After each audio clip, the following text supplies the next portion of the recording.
नमस्कार मित्रों, कणाद परिवार में आपका हार्दिक स्वागत है। इंटरव्यू की श्रृंखला में आज हमारे साथ में ललिता जी उपस्थित हैं, क्योंकि हम आपके सामने जो बच्चों ने इस बार JRF उत्तीर्ण किया है इस बार की परीक्षा में, उन सबका साक्षात्कार आपके सामने प्रस्तुत कर रहे हैं, जिसके माध्यम से आपको उनकी तैयारी के जो तरीके हैं उन तरीकों का पता लगेगा, क्या क्या कमियां, क्या क्या पॉजिटिव पार्ट उनके रहे उनका पता लगेगा। तो उसी श्रृंखला को बढ़ाते हुए आज हमारे साथ हैं ललिता जी। तो पहले तो हम आपको कनाद परिवार की तरफ से काफ़ी बधाई देते हैं कि आपने JRF उत्तीर्ण किया। तो आप हमारे श्रोताओं को एक बार बताएं कि आपका परिचय, आपका एकेडमिक क्या रहा और ये कौन सा प्रयास था आपका जिसमें आपने सफलता उत्तीर्ण की और आपके मार्क्स क्या रहे। जी मेरा नाम ललिता पाटीदार है। मैं मध्य प्रदेश के इंदौर शहर से हूँ और मेरा एकेडमिक 6 to 12 नवोदय विद्यालय से रहा। साइंस बैकग्राउंड था जी। उसके बाद बात करें तो मेरा ग्रेजुएशन प्लान BA रहा। उसके बाद फिर मैंने मास्टर्स में एडमिशन लिया MA योगा। जी। उसके बाद फिर तो MA से पहले आपका योग का कोई बैकग्राउंड नहीं था आपका? नहीं जी, ठीक है, योग से। बस प्रैक्टिकल लेवल पे कि स्कूल में जब थे तो बस जो प्रैक्टिकल हाँ, तो होता जो है। प्रैक्टिकल पार्ट था उसमें तो थ्योरी वादी का इतना खास जी परिचय जी नहीं बिल्कुल था। नहीं था। तो आपकी जो MA आदि हुई वो कहाँ से हुई आपकी? मेरी इंदौर में अटल बिहारी कॉलेज है, जी। वहीं से मेरा वहाँ से आपका मास्टर्स हुआ। हुआ। तो रेगुलर हुआ आपका या ओपन से? नहीं, मेरा रेगुलर ही था, लेकिन रेगुलर में लेक्चर्स मैंने शायद रेयरली ही एक आध लेक्चर अटेंड किए होंगे। जी। मैंने सिर्फ प्रैक्टिकल क्लासेस ही अटेंड करी थी, थ्योरी क्लासेस मैंने अटेंड नहीं की। ठीक है, ठीक है। और मैं पढ़ती थी तो कभी कभी खुद से बस यूट्यूब से कुछ कुछ पढ़ लेती थी। बाकी और जब एग्ज़ाम होता था तो हमारे पास सीनियर्स के नोट्स होते थे, हम 2-4 दिन पहले पढ़ के तो आप कैसे कैसे कि साइंस के बैकग्राउंड से योग की तरफ आना हुआ, कैसे इंटरेस्ट आपका बना उस तरफ? जी, मैं साइंस का था। उसके बाद फिर मैं PSC में भी गई हूँ। फिर मुझे एक्चुअली एक मुझे बीमारी हो गई थी कोलाइटिस करके, अल्सरस कोलाइटिस, जो मेरी ठीक नहीं हो रही थी। और कुछ जो एलोपैथी के डॉक्टर्स हैं उन्होंने कहा था कि मतलब ये तो आपके लिए लाइफ टाइम रहेगा ऐसा करके। फिर मैंने मतलब जैसे योग में देखा ने बाबा रामदेव जी के ये देखे, उन्होंने काफ़ी सारी चीज़ें तक्र वगैरह से बताई। फिर और वो चीज़ें फिर उन्होंने प्राणायाम वगैरह जो बताए थे, मैंने काफ़ी समय तक उनकी प्रैक्टिस करी और मेरा पूरी तरह से मतलब मैं ठीक हो गई थी। जी। फिर मुझे मतलब और उस समय मेरा मतलब वज़न भी काफ़ी कम 35 kg ऐसा हो गया था, मतलब मैं काफ़ी डिप्रेस्ड हो चुकी थी। लेकिन जब मैंने उन चीज़ों को प्रैक्टिस किया तो मैं मतलब पूरी तरह से सही हो गई, सब कुछ मतलब सही हो गया, पूरी तरह से सब खत्म हो गया। फिर मुझे एक विश्वास हो गया कि ये चीज़ बहुत अच्छी है, मुझे जानना चाहिए। बस उसी के बाद मैंने कॉलेज में पता किया तो वहाँ पे ग्रेजुएशन नहीं था हमारे कॉलेज में, सीधे मास्टर डिग्री था।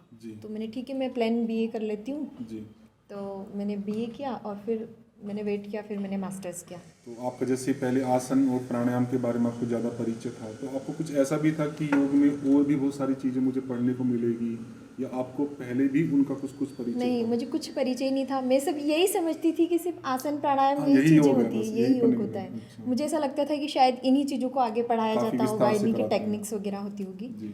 मुझे ये नहीं पता था कि इसमें इतने सारे ग्रंथ वगैरह और ये सब दर्शन होते वगैरह, हैं। हाँ, ठीक बात है। और आपका ये अटेम्प्ट कौन सा था आपका? मेरा प्रथम अटेम्प्ट। प्रथम अटेम्प्ट ही था आपका। तो आपको लग रहा था कि अब की बार हो जाएगा या कुछ? पहले मैंने खुद से मतलब एक बार तैयारी की हुई थी। जी। तो मैं यूट्यूब से ऐसे थोड़ा बहुत पढ़ लेती थी, समझ तो ज़्यादा आता नहीं था क्योंकि रेगुलर कॉलेज भी मैंने क्लासेस की नहीं थी। जी। तो कुछ कुछ मैं ऐसे पढ़ते रहती थी। फिर मैंने फॉर्म भी भरा था, पिछली बार भी भरा था, लेकिन वो मेरी सास के एक ऑपरेशन की वजह से मुझे गांव में रहना पड़ा। 6 महीने तो मैं एग्ज़ाम दे नहीं पाई, वो निकल गया। फिर अब जब अगला आया तो मैंने तय कर रखा था कि मुझे यहाँ आना है। तो फिर मेरे पति ने और सब लोगों ने सपोर्ट किया, सहयोग किया, तो मुझे यहाँ आने दिया। 3 ही महीने का समय मुझे दिया था कि 3 महीने में आपका। तो आपके मार्क्स कितने कितने रहे आपके फर्स्ट में? मेरे फर्स्ट पेपर में 33 क्वेश्चंस से ही हुए और फर्स्ट पेपर में, सेकंड पेपर में 81 क्वेश्चंस। तो 33 क्वेश्चन 81 क्वेश्चन, तो आपके 76% मार्क्स आपके टोटल बने। हाँ जी, बहुत बड़े, बहुत बड़े। तो बच्चों की इच्छा रहती ही है कि हर व्यक्ति की अपनी अपनी अलग अलग स्ट्रेटेजी होती है। तो जितनी व्यक्तियों से हम बात करते हैं तो कुछ ना कुछ नया पार्ट हमें जानने को मिलता है। तो वैसा नहीं है कि किसी एक व्यक्ति से हम जाने और उसी पार्ट को, उसी स्ट्रेटेजी को सब फॉलो कर सके। अपने अपने स्वभाव के अनुसार सबका अनुकूल कुछ अलग अलग पार्ट हो सकता है। तो यदि हमें ज़्यादा डायमेंशन पता लगती है तैयारी की, तो हम ज़्यादा तरीके से हमारे पास संभावना रहती है तैयारी करने की। तो उसी में हम आपकी तैयारी के संदर्भ में जानना चाहेंगे कि सेकंड पेपर और फर्स्ट पेपर की तैयारी कैसे की। तो पहले सेकंड पेपर पे यदि हम बात करें तो जो योग वाला पेपर है उसकी तैयारी आपने किस प्रकार से की? योग विषय की तैयारी मैंने सबसे बड़ा मतलब मैं एक सहयोग बताऊं तो मेरे साथ शीतल जी का ही रहा है जी। हम दोनों ने मिलकर काफ़ी मतलब पढ़ा। तो हम लोग मिलकर एक स्ट्रेटेजी बनाते थे कि हमको कैसे पढ़ना है। हम दोनों एक ही प्लान फॉलो करते थे जी। कि जैसे आपने जैसे कुछ करवाई है यूनिट्स, तो हम उसको घर जाके यहाँ से जाने के बाद दोनों मिलकर उसको प्रिपेयर कर लेते थे। जी। और उसके बाद जो टेस्ट थे क्लास के, हमने टेस्ट ऑलमोस्ट लगाए हैं। जी। वो टेस्ट ऐसे थे कि मतलब उसमें काफ़ी टफ डीप लेवल के क्वेश्चन होते थे। तो हम ये मानती थी कि अगर हम इस टेस्ट को अच्छे से कर रहे हैं यानी कि हम काफ़ी अच्छा कर रहे हैं, क्योंकि पेपर में इतना डीप लेवल का कुछ ही कुछ क्वेश्चन होते हैं, तो हम उसको अच्छा कर पाएंगे। हाँ, तो हम वो उस टेस्ट के हिसाब से अपने आप को एनालाइज करते थे कि अगर ये हम अच्छा कर रहे हैं तो हम अच्छा कर रहे हैं, वो विषय हमारा अच्छा हो जाएगा। तो मतलब आपका एक अलग पार्ट रहा। जैसे पहले भी हमने अपने बहुत सारे JRF वालों से बात की तो उन्होंने टेस्ट पे ज़्यादा फोकस नहीं किया, लेकिन आपने कहा कि आप हर पार्ट के साथ में टेस्ट से अपना इवेल्युएशन करती थी। हाँ। तो उस इवेल्युएशन के आधार पर आप अपने को मॉडिफाई भी करती थी। जी। तो आपका क्या फोकस रहा कि टेस्ट देने के बाद में आप अपनी कमियों को पहचान के दूर करने का प्रयास करती रही, या कुछ खास अंतर नहीं पड़ा उससे? नहीं, उसका अंतर पड़ा। जब टेस्ट लगाते थे तो जैसे कि देख लिया कि हाँ इतने क्वेश्चंस ज़्यादा हो रहे हैं, किसी टेस्ट में गलत हो रहे हैं, तो कि हाँ हमको उस विषय को दोबारा पढ़ना है, उस पर ध्यान देना है। और जिसमें अच्छे मार्क्स आए, जैसे भगवद गीता हमने अच्छे से प्रिपेयर किया था तो उसमें अच्छा हो रहा था। टेस्ट भी फिर हमने 2-3 बार जैसे 2 हफ्ते में 3 हफ्ते में लगाए, लेकिन मार्क्स लगभग सही आ रहे थे, तो कि हाँ समझ आ गया कि हाँ ये विषय अपना तैयार है। और फिर बचे जो कन्फ्यूज़न वाले पार्ट थे, जो स्टार्टिंग यूनिट्स थी, second, third, fourth, fifth, six वगैरह, तो उसमें जैसे ग्रंथ है हठ योग के 10 ग्रंथ है, 8 ग्रंथ हैं, काफी तो बड़ा पार्ट हो जाता है। बड़ा पार्ट था 8 ग्रंथ। अब उसमें बहुत सारी चीज़ें थी जो सेम थी हर ग्रंथ में एक जैसी, तो उनको याद रखना थोड़ा सा मुश्किल होता था। तो हम लोग उसको कंपेयर करके पढ़ते थे। हम लोगों ने एक ऐसी बड़ी सी एक ड्राइंग बुक टाइप की ली थी, उसमें हम लोगों ने उनको कंपेयर करके लिख लिए थे। हम दोनों आधे बनाए थे, शीतल जी दोनों ने। तो मतलब हठ योग के हैं या योग उपनिषद का जो भी आपका मतलब मैचिंग करता था उन सब का। तो नोट्स आपने विस्तार में बनाए थे, शॉर्ट में बनाए थे? शॉर्ट में बनाए थे। शॉर्ट में बना रखे, हेडिंग टाइप का कुछ हेडिंग टाइप के बनाए थे। जो जैसे हमने आसन का पार्ट उठाया, तो जहाँ भी उपनिषद में भी और हठ योग में भी जहाँ जैसे आसन का पार्ट आया, तो उसमें क्या क्या सिमिलरिटीज है, क्या क्या डिफरेंसेस है, तो उसको हमने अलग अलग करके कैसे रिवाइज करते थे उसको?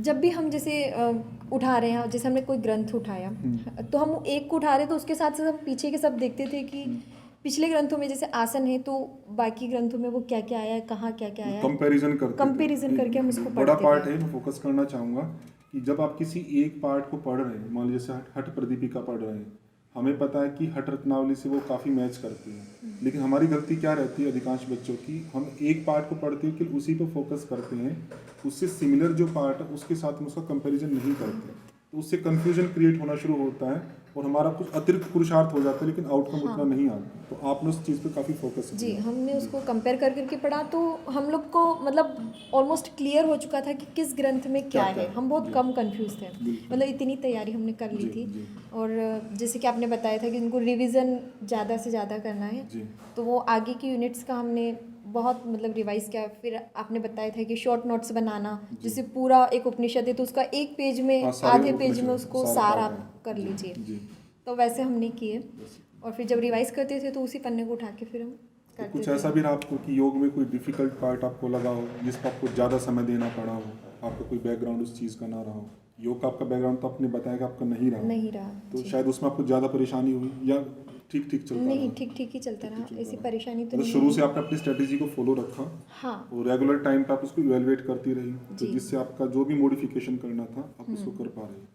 फिर भी कोई पार्ट ऐसा हो आपको जो कठिन लगा हो, ऐसा कोई? नहीं, मुझे नहीं लगा। जैसे सभी मुझे सामान्य ही लगे, और जैसे बच्चों को थोड़ा एनाटॉमी लगता है, तो वो चूंकि मेरा बैकग्राउंड रहा तो वो मुझे समझ आता था। तो इसी भी हमें पता लगता है कि जैसे ललिता जी का पहले से योग का बैकग्राउंड नहीं था, तो बहुत सारे बच्चे सोचते हैं कि बैकग्राउंड नहीं है तो हम कैसे कर पाएंगे, बहुत कठिन पड़ेगा। ऐसा कुछ नहीं है, मेरे ख्याल से मेंटेलिटी ही है वो। हाँ, वो बस एक अगर मेंटलिटी थोड़ा हम होती है। प्रयास करेंगे तो उस चीज़ को कर सकते कर हैं। सकते हैं आसानी अगर से। हम स्ट्रेटेजी के साथ में चल रहे हैं, ठीक से मार्गदर्शन हमारे साथ है, कोई साथ में पढ़ाई के लिए आपके साथ शीतल जी का हाँ, काफ़ी बड़ा पार्ट उसका रहा, बड़ा पार्ट तो रहा। ग्रुप स्टडी जो की आपने उसी में फोकस करें तो उससे कितना आपको लाभ रहा ग्रुप स्टडी से? मतलब काफ़ी, आप मान लीजिए कि 70-80% हमारा ग्रुप स्टडी का ही उसमें क्या क्या पार्ट आपको रहा। प्रॉफिट लगे? क्या ग्रुप स्टडी नहीं करते तो किन किन चीज़ों में हमें कमी आती? एक ग्रुप स्टडी अगर नहीं करने का एक सबसे बड़ा वो हो जाता है कि जो हम बोलते हैं कि हमें आलस आ रहे हैं, मन नहीं है, लेकिन वो दूसरे की वजह से कि वो कर रहे हैं, हाँ, हम वो कर बैठे रहा हैं है तो हमें साथ में करना ही तो हम पड़ेगा। कर एक लेते हैं। रेस्पॉन्सिबिलिटी रहती है ना भाई, वो जी। व्यक्ति पढ़ रहा है तो हमारी रेस्पॉन्सिबिलिटी है उसको साथ दें। हाँ। हम मना कर देंगे तो उनको अच्छा नहीं अच्छा नहीं लगेगा, तो लगेगा हम वैसे। सोचते हैं कि नहीं भी मन है चलो उनका कोऑपरेट करते हैं। जी, और जैसे जी। कभी उनका मन नहीं होता लेकिन हम पढ़ने का मन नहीं, तो हम मन फिर वैसे बना के, और वो पार्ट उसमें काफ़ी हट जाता तो है, एक पार्ट ये रहा आलस्य कि वाला। आलस्य के कारण जो समय खराब हो सकता था वो नहीं हुआ। हाँ, और वो क्या उस लाभ ग्रुप रहा आपको? स्टडी की वजह से। दूसरा कि कुछ टॉपिक्स जो मुझे नहीं समझ आते थे, उनको अच्छे से पता थे, वो मुझे समझा देते थे। जी। कहीं कुछ मुझे ज़्यादा समझ आता था तो वो आप उनको समझा देते। उनको ठीक है, समझा दूसरा देते। पार्ट और दूसरा कि उसमें रिवीजन करने में भी इजी ऐसे रहता था, जैसे हमने कोई एक ग्रंथि उठाया, कोई उपनिषद ही पूछ लिया, तो वो पूछते थे कि आपको शुरू से इसको बताना है, आपको कितना आता है, पूरा है। जो भी आपको इसमें आता है वो। ठीक है। फिर कुछ पार्ट अगर मैं भूल रही हूँ या गलत बता रही हूँ तो वो उसी समय उसको करेक्ट कर देंगे।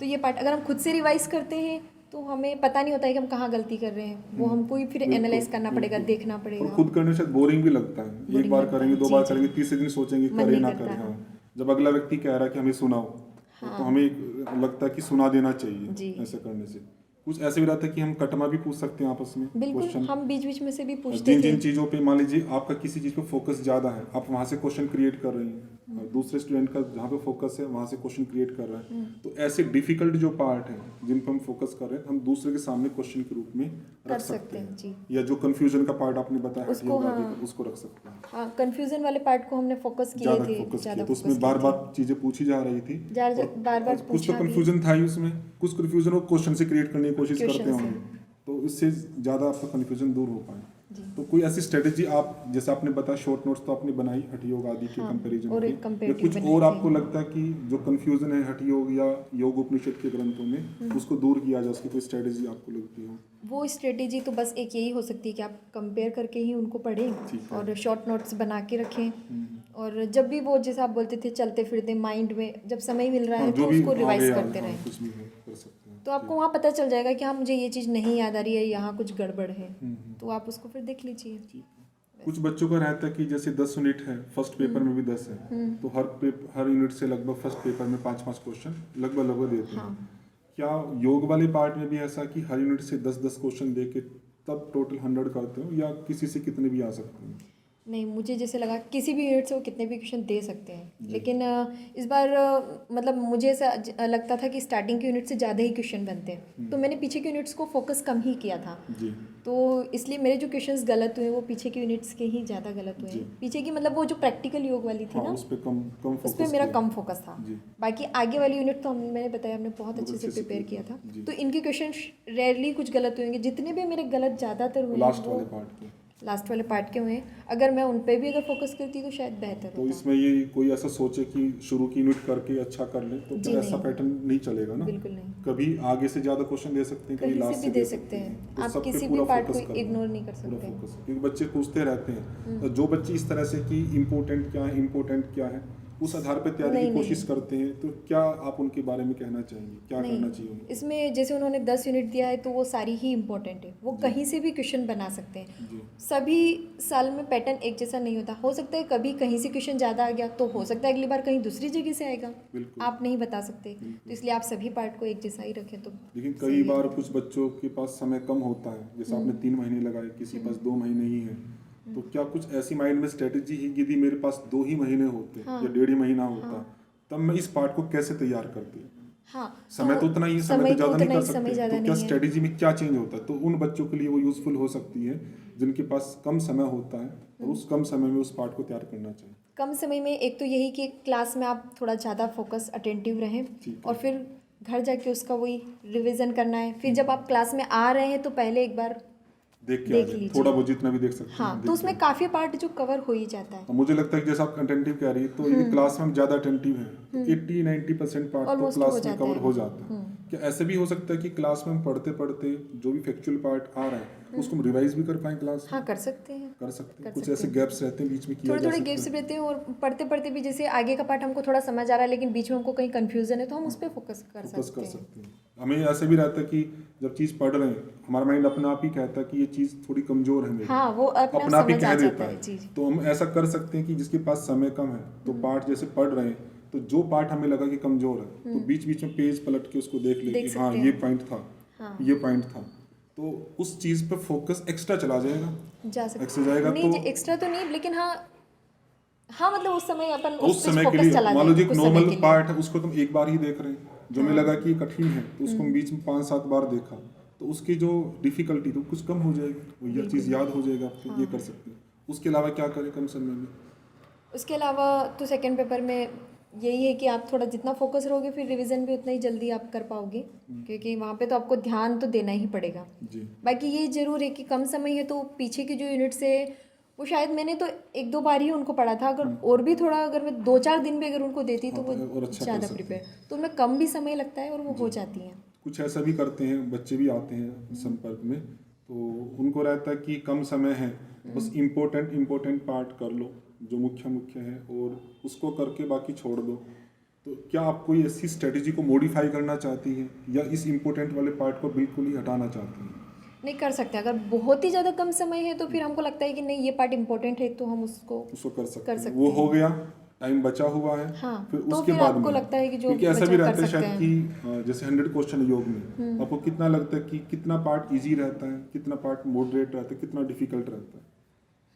मुझे लगता है 50% पार्ट तो काफ़ी इजी है, मतलब आप बहुत आसानी से कर सकते हैं। जी। और जो मॉडरेट पार्ट है वो भी 20-30% होता है। कुछ ही पार्ट होता है 10-20% जो टफ रहेगा। टफ रहता है। हाँ। तो जिनके पास कम समय है तो वो इजी पार्ट को कवर करने की इजी कोशिश पार्ट को कवर सकते कर हैं। सकते यदि हैं। वो 50-60% इजी पार्ट कवर कर लेते हैं, डिफिकल्ट या मॉडरेट में भी ऐसा नहीं कि सारे के सारे गलत होंगे। हाँ, कुछ जरूरी उसमें भी हो नहीं है। सकता है कि कुछ 20-60% ठीक हो हो जाए सकते उसमें। हैं, कुछ तुक्के में भी हो हाँ, सकते तुक्के में भी हैं, हो सकते नेगेटिव हैं। मार्किंग हाँ, नहीं ऐसा है। है नहीं, ठीक बात है। तो उनके लिए फॉलो किया जा सकता है, लेकिन फिर भी बिल्कुल। अगर जिनके पास समय पर्याप्त है हाँ। तो उनको ये पैटर्न ना फॉलो करना नहीं करना चाहिए। फिर अच्छे से ही क्योंकि पढ़ना फिर उसमें चाहिए। ना वो संशयात्मक है, पता नहीं वही इम्पोर्टेंट कुछ कहीं आया ना नहीं कहीं आया आपको नहीं आया, कंफ्यूजन तो रह किया ही जा सकता जाएगा फिर। है। ठीक है, ठीक है। समय है तो फिर सब हाँ, कंफ्यूजन को पूरा दूर पूरा करते पार्ट हुए ही हमें पढ़ें। करना चाहिए। जी।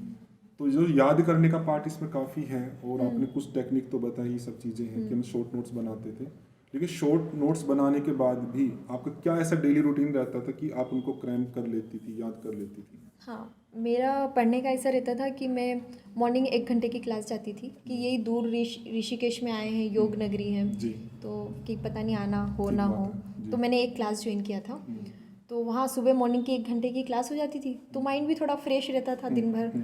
फिर उसके बाद आने के बाद क्लास तो 10 बजे से शुरू होती है तो काफ़ी टाइम रहता है, तो उस बीच में मैं पढ़ लेती थी। जी। बस फिर उसके बाद तो तो ऐसा जो भी कि रिवीजन वाला पार्ट आपकी है, रिवीजन का जो हाँ। पार्ट आप वो एक्स्ट्रा टाइम में करती थी या कुछ फिजिकल वर्क के समय ही करती थी? नहीं, मैं तो एक्स्ट्रा टाइम में ही करती एक्स्ट्रा थी। टाइम मैं में कोशिश करती थी हाँ, लेकिन इतना नहीं हो पाता था। अच्छा, हाँ, अच्छा, उसी एक्स्ट्रा टाइम लगा के ही करती थी। मुझे तो एक्स्ट्रा ही टाइम कैसे देना आप पड़ता याद कैसे करती थी? कुछ कहानी बना के करती थी या वैसे शब्दों को? हाँ, याद जो मुझे लग रहा है कि ये थोड़ा सा मतलब टफ है, ये सीक्वेंस वाइज ऐसे याद नहीं होगा, तो काफ़ी सारी ट्रिक्स तो हमको क्लास में ही बताई गई है। जी। अगर वो फिर कुछ हमको लग रही है कि नहीं, इसके अलावा हम अपनी आप खुद से modify बना कर सकते सकते हैं, हैं, तो हाँ। कुछ हमने ऐसे बनाई हुई थी तो कितना पार्ट था कहानियाँ। जो अपने कहानी से करा, वो कुछ अलग कुछ ही किया? पार्ट्स था, बहुत ज़्यादा नहीं था, अच्छा, क्योंकि कहानी फिर कुछ कहानियाँ था। भूल जाते हैं, कहानी पता ही mix हो कभी जाती है। कहानी याद रह जाती तो पता नहीं रहता है कि किसकी ये कहानी किसकी थी? कहानी थी। किसकी कहानी? तो वो कम ही पार्ट था, लेकिन बहुत कम जो कुछ थे यानी जो जहाँ नहीं बल्क याद में हो रहे शब्द थे, हो गए तो वहाँ पे हाँ, कहानी यूज हो सकती है। वहाँ यूज़ हो सकती थी। तो कुछ ऐसा भी रहता है, जैसे पहले भी मैंने पूछा बच्चों से कि अंडरस्टैंडिंग का जो पार्ट है, मुझे लगता है कि नेट की तैयारी करते हैं बच्चे तो अंडरस्टैंडिंग को थोड़ा इग्नोर करते हैं। नहीं, वो तो अंडरस्टैंडिंग बाद में काम आएगी, वो तो सब मानते ही हैं पढ़ाने करने में। क्या नेट की या जेआरएफ की तैयारी में भी अंडरस्टैंडिंग यूजफुल है? बिल्कुल। कुछ क्वेश्चंस ऐसे होते हैं जो एकदम वो डायरेक्ट नहीं देते। आपने अगर थोड़ा सा पढ़ा हुआ है, आपकी अगर अंडरस्टैंडिंग है तो आप उस बेस पे उसको सॉल्व कर कर सकते सकते हैं। हैं। आपको डायरेक्ट जी। अगर फैक्ट याद भी नहीं है तो आप भी आप उसको अंडरस्टैंडिंग कर हिसाब से सकते हैं। एलिमिनेट कर सकते हैं। एलिमिनेट हाँ, कर ये सकते हैं, नहीं हो राइट। सकता, ये नहीं हो सकता, वो किया जा सकता है। वैसे और अगर हम कोई फैक्ट है हमारे पास में, जैसे योग दर्शन का ही है, आपके सूत्र हैं, एक है कि हम उस चीज़ को याद ही कर रहे हैं डायरेक्ट सूत्रों को, उनके मीनिंग को, और एक हम समझ रहे हैं। तो व्यक्ति कह रहे हैं कि जब फैक्चुअल ही पार्ट आना तो क्यों याद करें? क्या फैक्ट की अपेक्षा अंडरस्टैंडिंग ईजी है? अंडरस्टैंडिंग ईजी है अपने माइंड के हिसाब से। और हम ये भी अंडरस्टैंड जब करते हैं तो फैक्ट तो अपने आप आ ही जाते हैं, बिना फैक्ट के तो अंडरस्टैंडिंग बनती ही नहीं है। तो हमें इस तरह का डिफरेंशिएट कर सकते हैं कि जो पार्ट अंडरस्टैंड होता है उसको तो अंडरस्टैंड ही कर ही लीजिए तो प्रायोरिटी में। अच्छा है। जो बच गया किस अंडरस्टैंडिंग का पार्ट ज़्यादा नहीं है, लाभ आदि है या कुछ नाम है, उसको अलग कर सकते हैं। हाँ, जब हम अंडरस्टैंड करके पढ़ते हैं तो फिर हमको याद भी कम ही रखना पड़ता है। बिल्कुल। जो वहाँ लाइन आएगी तो हमको पूरा मीनिंग ही याद, मतलब समझ आ जाएगा कि हाँ ये क्या चीज़ है। और ये भी है कि अगर केवल याद करेंगे तो बहुत सारे क्वेश्चन ऐसे होंगे जो थोड़े घुमा फिरा के होंगे, गलत होने की संभावना वो गलत हो जाएंगे, राइट, गलत बढ़ जाएंगे। और फिर एक पूरा का पूरा विषय याद करो, फर्स्ट भी योग भी, तो वो याद करने वाला पार्ट फिर मिक्स भी हो सकता है। अगर ये है कि कुछ समझा हुआ है, हाँ, तो समझा हुआ तो मिक्स नहीं होता है, क्योंकि अलग ही अंडरस्टैंडिंग, अलग ही याद थोड़ा जो बचा याद किया है तो फिर वो माइंड भी उसके लिए प्रिपेयर रहता है। जी, सही बात। तो ये सेकंड पेपर का हुआ, लेकिन इसके हम एप्लीकेशन पे भी बात करें। बहुत सारे बच्चे हैं जो बहुत अच्छा याद भी रखते हैं, तैयारी भी करते हैं, लेकिन पेपर में जब रिजल्ट देखते हैं तो उनका कहना होता है कि अच्छे से नहीं कर पाए या ठीक से नहीं हो पाया। तो तैयारी करना अलग है और पेपर में अप्लाई करना अलग है। आप ऐसा कुछ मानती हैं या सेम ही चीज़ है? मैं मानती हूँ जी कि मतलब एक तैयारी अपनी अलग हो जाती है, एक पेपर में आपका मतलब माइंड सेट उस समय कैसा है वो बहुत मायने रखता है। मतलब आपको उस समय बहुत ही शांति से करना पड़ेगा। उस समय ऐसा रहता है कि अगर आप पूरी तरह से रिलैक्स हैं तो कुछ क्वेश्चन ऐसे रहेंगे जो आपको बिल्कुल नहीं पता होंगे, लेकिन फिर भी आप उनको कर सकते हैं। तो आप थोड़ा बताएं हमारे श्रोताओं को कि पेपर जब हम कर रहे हैं तो उसमें क्या क्या नेगेटिव पार्ट है जो हमें इफेक्ट करते हैं, जिनको हमें अवॉइड करना चाहिए, और क्या क्या पॉजिटिव पार्ट है जो उसमें हमें अच्छे से अप्लाई करने चाहिए। जी, एक नेगेटिव पार्ट ये है कि ज़्यादातर बच्चे, जैसे हम पेपर देने जाना है तो वो उस दौरान भी पढ़ते रहते हैं कि हमारा ये पार्ट छूटा हुआ है, ये भी पढ़ लेते, हो सकता है इसमें से आ जाए। तो वो क्या, माइंड हमारा बहुत जल्दी जल्दी और अलग अलग डायरेक्शन में काम करता रहता है, डिस्टर्ब रहता है। बिल्कुल और उसमें से क्वेश्चन आ भी जाए लेकिन फिर भी दिमाग आपका ऐसा चलेगा कि उसकी वजह से दूसरे क्वेश्चंस पर प्रभाव पड़ सकता है। तो बेहतर है कि आप उस दिन ना पढ़ें, उसके पहले आपने जितना पढ़ा हुआ है उस दिन आप जितना हो सके दिमाग को बिल्कुल शांत रखें, क्योंकि काम पेपर में जो पहले पढ़ा हुआ है वही ज़्यादा आता है। ठीक बात है। मतलब आप ऐसा कह रही हैं कि लास्ट के टाइम पे जो हम रेगुलर पढ़ रहे हैं उसको तो बना के रखो जी, उसको छोड़ना नहीं है। उसको नहीं। जो आप कह रही है कि कुछ बच्चे हैं कि नए नए टॉपिक को पढ़ते हैं, हाँ, मतलब उसके कारण से पुराना वाला भी कमजोर होने लगता है, माइंड रिफ्लेक्ट करता है अलग तरह से। राइट। और स्पेशली पेपर वाले दिन, जैसे आज ही एग्जाम है और आज भी आप नए-नए सुबह टॉपिक अगर पूछ रहे हैं, कोई पढ़ क्या रहे आएगा, हैं, क्या नहीं पूछ रहे हैं, आएगा, कुछ कर रहे हैं, तो वो क्या फिर दिमाग थोड़ा सा पजल हो जाता है। पजल हो जाता है सहम। तो इसको अवॉइड करें। जी, बिल्कुल अवॉइड करें। और यही है कि आप ज़्यादा से ज़्यादा शांत रहें उस समय, तो ठीक होता है। तो पेपर कुछ में कमियां रहती है, concentration- जैसे मैं रखूं, आप उनके बारे में डिटेल से बताएं। जैसे कुछ बच्चे जेआरएफ के प्रति ज़्यादा ही फोकस्ड होते हैं, उनको लगता है कि जेआरएफ होना ही चाहिए।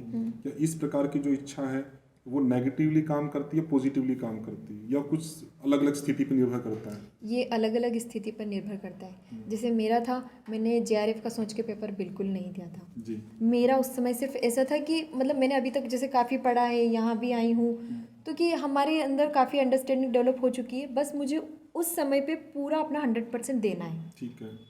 तो फिर ऑटोमेटिकली आपको रिजल्ट मिलेगा। आप अगर ये सब चीज़ें सोच रहे हैं कि नहीं मेरा कैसे भी करके हो जाए, तो फिर वहाँ कुछ क्वेश्चन आपको नहीं समझ में आ रहा तो आपके मन में डाउट्स आ जाए, डर बनेगा कि यार तो जो हो सकते हैं ठीक है, ये होंगे, हाँ, वो भी हवा दिखाई देंगे, हाँ, ऐसा लगेगा कि हो ही नहीं सकता। एक डर लगेगा। तो मैं ऐसा नहीं सोचती थी कि मतलब मैंने नहीं बनाया हुआ था मन में ऐसा कि नहीं मेरा किसी भी कीमत पे जेआरएफ होना ही चाहिए या ऐसा। मैं बस उस एग्ज़ाम को एक एग्ज़ाम की वजह से ले रही थी कि कुछ नहीं, एक सामान्य सी परीक्षा है, हमने अच्छे से पढ़ा हुआ है तो उसी से हमको बेहतर देना है। लेकिन कुछ बच्चे ऐसा भी कहते हैं कि बिना किसी इच्छा के हम कैसे कर्म करेंगे। नहीं, एक दृढ़ विश्वास और निश्चय तो होना ही चाहिए, लेकिन ये नहीं है कि हम उसको बिल्कुल ऐसे बना पकड़ के रखें। मिलना ही चाहिए अभी। हाँ, उसको मिलना ही टाइम चाहिए। पार्ट के साथ में बहुत ज्यादा इच्छा के साथ जोड़ना। हाँ। जैसे एक व्यक्ति भोजन कह रहा है, मुझे भोजन चाहिए, ठीक है, मिल गया, ठीक है, नहीं मिला, ठीक है, इच्छा तो रखी उसने, लेकिन नहीं चाहिए ही चाहिए। जी। जैसे घर में होता है कि एक बच्चा पिता को कहता है पिताजी मुझे घूमने जाना है, पिताजी का नहीं जाना, कोई बात नहीं, चला गया। तो वो तो है रिलैक्स पार्ट आप जिसको कह रही हैं, एक है कि नहीं जाना ही है मुझे, और जब पिताजी मना करते हैं तो वो परेशान हो जाता है। परेशान होना तो तय इस है। तरह की इच्छा हम रख सकते हैं कि इच्छा तो है जेआरएफ की, लेकिन वो इच्छा ऐसी नहीं है कि अगर कोई दिक्कत उसमें आती है तो हमारा मन परेशान हो जाए। हाँ, क्योंकि एक चीज़ है कि आप अगर मेहनत आपकी अच्छी है तो आप जो चाहते हैं वो हो ही मिल जाएगा, तो फिर सही बात है, परेशान होने की परेशान ज़रूरत नहीं। नहीं, तो वो हमें मेहनत पे सोचना क्यों फोकस है। करें, हाँ, मेहनत पे फोकस करना जैसे मेरी जो मम्मी है वो कहते थे, मतलब वो थोड़े से इमोशनल ज़्यादा हैं, जी। हर चीज़ को मतलब उनको चाहिए, मतलब चाहिए। अब जैसे मैं यहाँ पढ़ने आई, नहीं बेटा तुझे पढ़ना ही है, ज़्यादा परीक्षा पढ़ना तो है। बस निकालनी है तुझे, बस कुछ भी कर निकल जाए। हाँ। मैं उनको बोलती, मैंने कि मम्मी देखो मैं अपनी तरफ से कर रही हूँ पूरी कोशिश, लेकिन अगर पेपर नहीं भी निकलता है तो मैं तो परेशान नहीं होने वाली बिल्कुल भी। बात है। तो आप भी मतलब चिंता मत करो, अपन अच्छा कर रहे हैं तो कुछ अच्छा ही होगा, ही होगा। और नहीं भी होता है तो हो सकता है कुछ वजह रह जाए, बिल्कुल। तो मतलब परेशान नहीं होना, और मैं तो बिल्कुल भी एक नहीं यही होंगी। क्वेश्चन बढ़िया है कि जैसे आप अपनी तरफ से मेंटली प्रिपेयर हैं, हाँ घर की तरफ से काफ़ी दबाव रहता है। जी।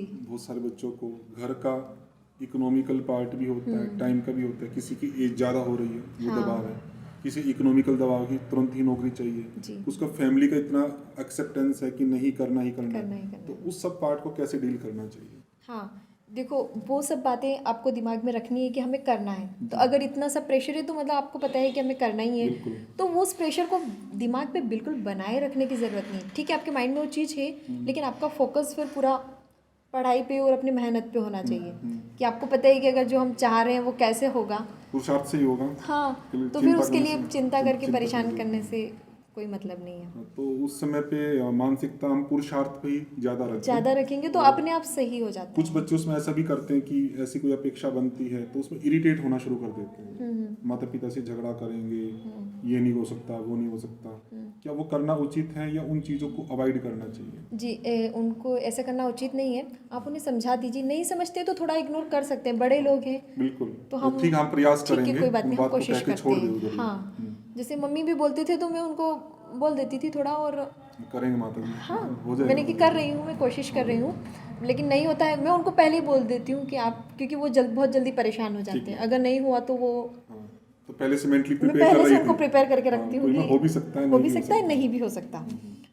तो ठीक है, तो फिर वो भी मतलब उस चीज़ को धीरे धीरे बोलते रहते हैं, तो फिर वो भी मान लेती है कि हाँ तो यदि हम ठीक है। मतलब अपने बड़े जो भी हैं, या जहाँ जहाँ भी हमारी अपेक्षा जुड़ी हुई है, जी। यदि हम उनको स्वीकार करके उसको रिलैक्स मोड में कर कर दें ना तो ज़्यादा उस पर रिफ्लेक्ट करें, हाँ। ना उसके कोई ज़्यादा पुष्टिकरण करे, तो हम रिलैक्स रह सकते हैं। रिलैक्स रह सकते हैं, रिलैक्स बिल्कुल। करके, क्योंकि पढ़ने के लिए मुझे लगता है कि रिलैक्सेशन बहुत बहुत जरूरी ज़रूरी है। अगर रिलैक्सेशन नहीं होगा तो नहीं होगा। नहीं होगा। फिर पेपर के समय पे एक दिक्कत और होती है कि बच्चा जैसे पेपर शुरू करता है, बहुत कम बच्चे होते हैं जिनको सारा पार्ट बिल्कुल आता ही हो। हाँ। कुछ क्वेश्चन ऐसे होंगे जो आते हैं, कुछ नहीं आते हैं। तो बच्चों ने स्टार्ट किया पेपर और स्टार्टिंग में कठिन क्वेश्चन आ गए, उनका मेंटल डाउन बहुत कम हो जाता है, मेंटल जी, जो जी। है उनको लगता है कि पेपर खराब ही होगा, तो उसके कारण से उनका पूरा पेपर जो हो सकता था सही वो भी खराब हो जाता है। उस परिस्थिति को कैसे डील करना चाहिए? पहले आप एक बार पेपर को जब कर रहे हैं सॉल्व, तो स्टार्ट करो, जो जो इजी लग रहा है पहले उसको कर दो, तो आपके अंदर एक कॉन्फिडेंस आ जाएगा कि मुझे हाँ, मैंने इतने सारे काफ़ी कर दिए हैं। फिर जिनको आप एक दो बार के प्रयास में अगर कर सकते हो सॉल्व तो उनको कर लो। फिर जो ज़्यादा ही टफ है तो उसके लिए फिर आप समय आराम से आपके पास काफ़ी बच जाएगा, अगर आपने इजी वाले कर लिए हैं तो फिर उन पे आप समय दीजिए। उनके लिए क्या आप ऐसा मोटिवेशन दे सकती हैं? जैसे ऐसे भी कुछ कह सकते हैं उनके लिए भी, जो कठिन है तो बहुत लोगों के लिए कठिन होंगे। हाँ, ऐसा तो सामान्य नहीं सी कि बात है। मैं ही अनपढ़ हूँ बाकी सब पढ़े नहीं लिखे हैं, ऐसा तो नहीं है। अगर पेपर है तो सबके लिए एक जैसा जैसा ही है। कुछ हो ऐसा भी हो सकता सकता है हाँ, कि मान लीजिए ये पार्ट मेरे लिए कठिन है, कोई दूसरा पार्ट दूसरे के लिए किसी कठिन के हो। लिए कठिन होगा, एक बिल्कुल। पार्ट ये भी कह सकते हैं कि मान लो ऐसा तो नहीं एक ही सीट हो, क्योंकि एक को ही निकालना है, तो कुछ अच्छे बच्चे होंगे तो कुछ हमारे जैसे भी होंगे, तो मिला जुला के उन चीज़ों को निकाला जा सकता है। जी। तो अब जो पेपर अप्लाई कर रहे हैं हम, उसमें टाइम मैनेजमेंट का एक बड़ा पार्ट आता है। हाँ। कुछ बच्चों के क्वेश्चन छूट जाते हैं और कुछ को लगता है बाद में करेंगे तो वो छूट जाते हैं, कुछ पेपर तक पूरा पहुंच ही नहीं पाते, कुछ एक क्वेश्चन को अपने प्रेस्टीज पे ले लेते हैं, 10-15 मिनट उसी में लगा देते हैं। इस तरह की बड़ी दिक्कतें रहती हैं, तो उनको हम कैसे करना चाहिए? क्या हमें पूरा एक सीक्वेंस से पेपर करते रहना चाहिए या जो जो हमें आ रहा है उसको करें? क्या स्ट्रेटेजी उसमें अपनानी चाहिए? मतलब टाइम ऐसा मैनेजमेंट के बोलते हिसाब हैं, से। हाँ, सब ऐसा कहते हैं कि जो हमको पहले, अब जैसे मैंने अभी बताया कि इजी वाले पहले कर लेनी चाहिए। जी। मैं भी सोचती ऐसे ही हूँ कि मैं इजी वाले पहले कर लूँ, लेकिन क्योंकि मुझे पता है कि अगर टफ भी होगा तो मैं तो परेशान नहीं होती हूँ, मैं नहीं आ रहा तो साथ ठीक साथ कर है, लेती तो मैं हूँ। हमेशा 1 to 100 ही करती हूँ। अच्छा, ठीक मैं बीच में से नहीं उठाती, तो मैं एक से ही शुरू करती हूँ, फिर जो नहीं आ रहा छोड़ती ठीक है, भी नहीं वो बीच में? नहीं छोड़ देती हूँ ना, जो नहीं आ रहा वो तो मतलब मैं वैसे छोड़ चले, देती हाँ, हूँ। मतलब सीक्वेंस से चलते रहे, चलती तो सीक्वेंस फर्स्ट से, रीडिंग में आपको जो इजी लगे वो कर दिया, कर देती हूँ, फिर सेकंड रीडिंग लगाई, फिर सेकेंड रीडिंग ऐसे करके। वहाँ पे मार्किंग का ऑप्शन भी होता है हमारे पास कि ठीक है इसको रिव्यू करेंगे मार्क कर दिया, रिव्यू कर दिया, तो वो भी समय रहता है, मुझे लग रहा है कि हाँ इसका आंसर शायद कुछ और भी हो सकता है, तो मैं उसको रिव्यू में डाल के फिर उसको चेक बाद कर में चेक लेती कर हूँ। लेती हैं। हाँ और जो टाइम मैनेजमेंट आपका फर्स्ट और सेकंड में, कुछ के लिए टाइम ही नहीं बचता है, हाँ, उसके क्या कारण हो सकते सेकेंड हैं? पेपर मुझे लगता है सेकेंड पेपर जल्दी हो सकता है, क्योंकि वो तो अपना विषय है, तो हाँ, fact हमारा है, जी। हो जाता है और फैक्चुअल रहता है, आता है या नहीं आता है? आता है या नहीं आता है, तो उसमें ज़्यादा कुछ क्वेश्चन में तो दिमाग लगाने की ज़रूरत ही नहीं होती।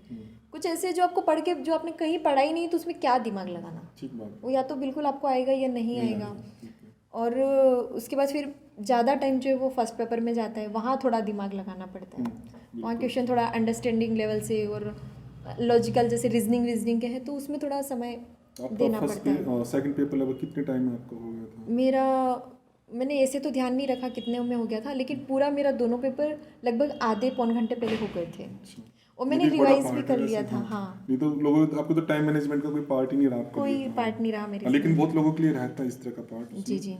तो जो कोई क्वेश्चन हमारे लिए हमें करते वक्त नहीं आ रहा है, चाहे फर्स्ट का हो चाहे योग का हो, क्या उसको उस समय स्किप करना चाहिए? उस समय कर देना बहुत चाहिए। लोग नहीं करते हैं, आप लोगों को संकेत करना चाह रहा हूँ, बहुत लोग 10-15 मिनट के अब समय लगा ही दिए तो लगा ही देते हैं। हाँ, ऐसे करते करते 15 मिनट निकल गए, और जो पार्ट आगे आ सकता था वो दिक्कत पड़ती है उसके लिए। तो इस चीज़ को हमें अवॉइड करना चाहिए, ये पार्ट ध्यान।